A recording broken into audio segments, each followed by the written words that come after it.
నమస్కారం. Pen power news కి స్వాగతం. ముందుగా ముఖ్యాంశాలు.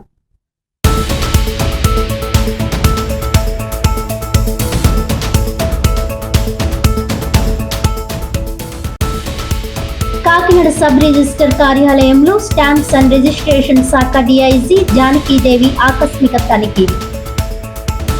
భూ వ్యవహారాల రిజిస్ట్రేషన్లో నిబంధనలకు విరుద్ధంగా జరుగుతున్నట్లు వచ్చిన ఆరోపణలపై తనిఖీలు నిర్వహించినట్లు వెల్లడించిన సబ్ రిజిస్టర్ రామారావు.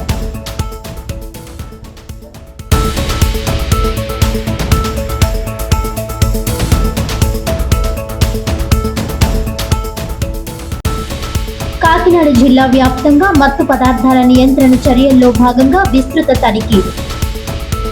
4 నిందితులను అరెస్ట్ చేసి 58 లక్షల సొత్తు స్వాధీనం చేసుకున్నట్లు వెల్లడించిన జిల్లా ఎస్పీ జి బిందు మాధవ్.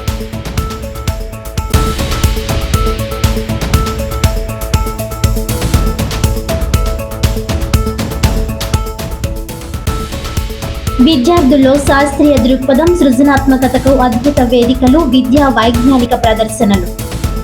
ప్రభుత్వ పాఠశాలల విద్యార్థులు కూడా ఏమాత్రం తక్కువ కాదన్న సిటీ ఎమ్మెల్యే వనమడి కొండబాబు.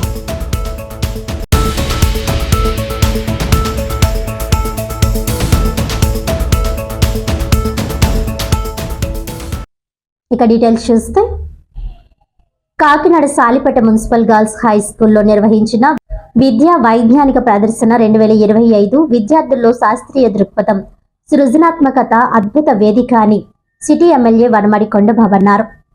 ఈ కార్యక్రమంలో ముఖ్య అతిథిగా పాల్గొన్న ఎమ్మెల్యే వనమడి కొండబాబు విద్యార్థులు రూపొందించిన రవాణా భద్రత, పర్యావరణ పరిరక్షణ, స్మార్ట్ టెక్నాలజీ, శక్తి పొదుపు వంటి వివిధ అంశాలపై రూపొందించిన నమూనాలు పరిశీలించారు. అనంతరం ఎమ్మెల్యే మాట్లాడుతూ, చిన్న వయసులోనే శాస్త్ర విజ్ఞానాన్ని ప్రయోగాత్మకంగా చూపించగలగడం అభినందనీయమని అన్నారు. విద్యార్థులు తమ ఆలోచనలను నమూనాల రూపంలో వివరించడంలో చూపిన నైపుణ్యం భవిష్యత్తులో గొప్ప శాస్త్రవేత్తలుగా ఎదగడానికి దోహదపడుతుందన్నారు. ఇలాంటి సైన్స్ ప్రదర్శనలు విద్యార్థులు పాఠ్య పుస్తకాలకే పరిమితం కాకుండా ఆచరణాత్మకంగా ఆలోచించే శక్తిని పెంచుతాయని అన్నారు. ప్రభుత్వ పాఠశాలల విద్యార్థులు కూడా సృజనాత్మకతలో ఏమాత్రం తక్కువ కాదని ఈ ప్రదర్శన నిరూపిస్తోందని, ముఖ్యంగా బాలికలు శాస్త్ర రంగంపై ఆసక్తి పెంచుకొని భవిష్యత్తులో ఇంజనీరింగ్, సైన్స్, టెక్నాలజీ రంగాలలో ముందుకు రావడానికి ఇలాంటి కార్యక్రమాలు ఎంతో ఉపయోగపడతాయని అన్నారు. ఈ కార్యక్రమంలో జిల్లా విద్యాశాఖ అధికారి పి రమేష్, డిఓఈఓ సత్యనారాయణ, అర్బన్ రూరల్ ఎంఈఓలు సిహెచ్ రవి, సుబ్బారావు, జిల్లా సైన్స్ అధికారి శ్రీనివాస్ వినీల, ఉపాధ్యాయ బృందం తదితరులు పాల్గొన్నారు.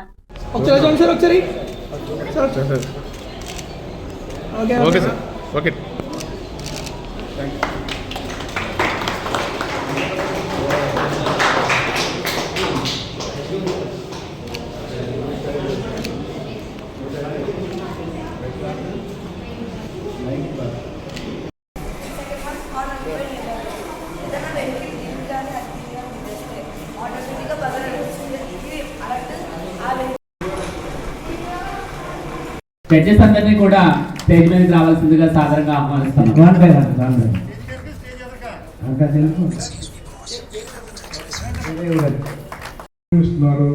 ఉచితంగా పుస్తకాలు ఇస్తున్నారు, ఉచితంగా భోజనం పెడుతున్నారు. అదే డాక్టర్ కె ఝాన్సీ లక్ష్మి గారు చెప్తున్నారు.